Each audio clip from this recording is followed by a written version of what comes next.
it wasn't for Wayne, it wouldn't be. A lot of dudes in the game, including me. We was smoking that gas in '03. Was gonna sell a few bags to Lil Fee. I didn't know he was doing it. That was about it. I didn't it just came from nowhere. And when he sent it to me, he sent it to my phone, to the Dropbox. And when I heard it, at the moment I was listening to it, I'm not sure where I was coming from, but I know I was in the car listening to it. I'm rarely in the car, as almost never. So I was in the car listening to it, and whoever was in the car, I had a female with me. Whoever you are, you're amazing, sweetheart. I had a female with me, and I remember the song came on, and I know it was the driver and my security most likely was in the front seat. They had to get out. I had to make them get out the car. We were parked. I had to make them get out after I started listening to what the lyrics was about. Obviously, I already tattooed some on my face, but that song made a few more drop. I had to text him right then and there. I remember the female I was with was like, she was talking and she looked over and was like, she was listening as well. And she was reacting to what he was saying on the song. So she was making a comment, and she looked and saw that I was, I had a few tears dropping, and she was like, whoa.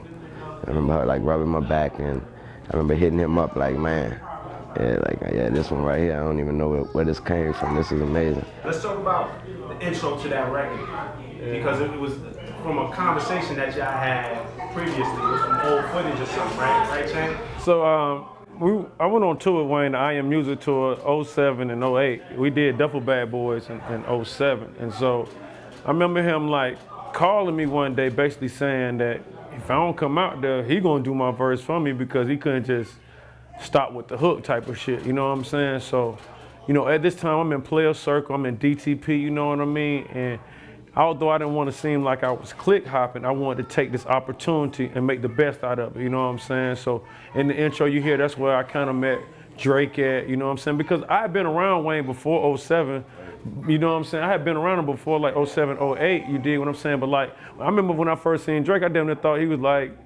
some kid in the street or some shit, some damn near some Creole New Orleans shit, you know what I'm saying?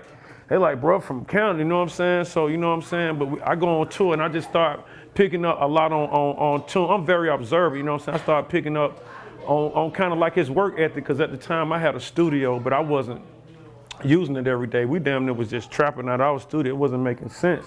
It wasn't adding up. But you know what I'm saying? Home doing a whole show, he getting off whatever his routine is, then he going to the studio after the show till basically I might go to sleep, wake up, bro, still in the studio. You did what I'm saying? So I remember it hit me like I cannot have a studio and not use it every day. And since probably 07, 08, I've been doing something musically every fucking day of my life, and it changed my life. And so with dedication, it was some things in there that I know he probably forgot about, you know what I'm saying, that I'm gonna remember, because you gotta think, at this time when he do Duffle Bag Boys, the hook, for me, he the biggest nigga in the world. You know what I'm saying? He on 70-some features. He don't gotta do that. I'm a nigga named Titty Boy from Atlanta that got a couple little bags of weed. I ain't really doing shit for real. I'm kinda rap. I'm known in the city. I'm having foreign whips. I'm looking like it.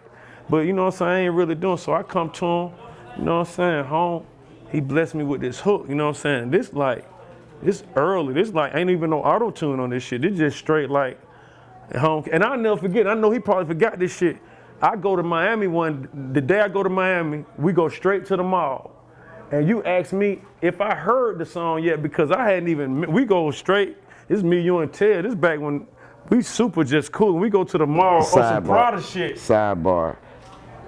There was nothing special or unique about me asking him that. The reason why I asked him that is because till this day, there are songs that we do, and I have to have you heard it yet, and you still haven't heard it. That's why I asked him. Go ahead, finish your story. Yeah, he sent me something last night. But this nigga just send you shit, and then, you get that song. I said, bitch, when? Motherfucker, what song? You know what I'm saying? Man, I fucked around. I had like 4 or 5 songs, man, in the drop. My nigga, I wake up, this nigga done did them songs and sent me 5 more. A home be zoning, so. So what you're saying is COLLEGROVE Part 2. Oh, that's plenty of that shit out. There's plenty of that shit out. So I remember he like, bro, you ain't heard the hook I did for you? I'm like, nah, we leave tomorrow, go to the studio. He play this shit, bro. I'm really freaked out by this shit. Dollar not with me, but I'm trying to tell him, bro, this nigga Lil Wayne down there moaning and whining. He whining on this motherfucker. You did what I'm saying? And basically the rest been history. I took it to the A, we recorded, you know what I'm saying? But I remember I had that line out, walking to the Gucci store, honey, I'm home. I ain't had nothing else after that shit, but I knew that was a bar. So. Another line that I want to get y'all talking about it, if you can, because it stood out to me as a fan. And Chainz says, when I hit your cup with that drink, your stomach like, wham. Have you ever seen this nigga pour? This nigga done never measured. Man, listen, I was looking at some old footage. That footage that y'all see from 07, 08, Tune, you don't even know your camera. You remember we all had them GoPro, we doing some Blair Witch shit. We filming each other, and we on tour with, fuck, who on tour with us? Fuck, I can't even remember. Fuck. Cause we go to Kid Rock crib, bro. I got footage of us kicking shit. You got a little camera, K got one, I got one, a bunch of us got one kicking shit. We at Kid Rock, where we at? The last show we did on one of them tours with Detroit, we go straight over there to Kid Rock crib. He trying to kick shit with us. Man. We geeking and you geek more than I geek. That's how I know you don't remember a lot of this shit. I definitely don't. That's why I gotta put it in. I got some footage of us just really kicking shit. That my dog. That my dog. That my dog. So I've always had friendly competition. I've always been a part of that. So if you go back and listen, I'm always first or last. But go ahead. Oh, that's hard.